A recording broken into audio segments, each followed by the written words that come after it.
આજે વિંડીના માધ્યમથી સમજશું કેવો વરસાદ રહેશે રાજ્યમાં। 5 વાગ્યાનો આ સમય છે। 5 વાગે આપ જોઈ રહ્યા છો અતિથી ભારે અતિ વરસાદ જોવા મળી શકે છે। વડોદરા, સુરત, વલસાડ, ભાવનગર, જૂનાગઢ, ઉના, થાન, અમદાવાદ, મહેસાણા, પાલનપુર, રાજસ્થાનમાં ડુંગરપુરમાં સારો એવો વરસાદ જોવા મળી રહ્યો છે, સાથે દાહોદમાં, મધ્યપ્રદેશમાં સારો એવો વરસાદ।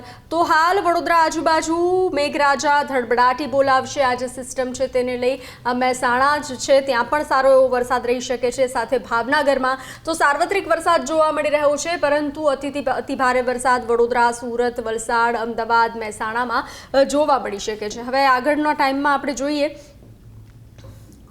સાંજે 7 વાગ્યાનો સમય છે। સાંજે 7 વાગ્યે મહેસાણા, અમદાવાદ જે છે ત્યાં ધીમી ધારે સારો એવો વરસાદ રહેશે। સુરત, વલસાડમાં મધ્યમ વરસાદ રહી શકે છે, પરંતુ દાહોદ, વડોદરાનો જે આ પટ્ટો છે ત્યાં સારો એવો અતિથી અતિ ભારે વરસાદ રહી શકે છે તેવું વિંડીના માધ્યમથી જોવા મળી રહ્યું છે।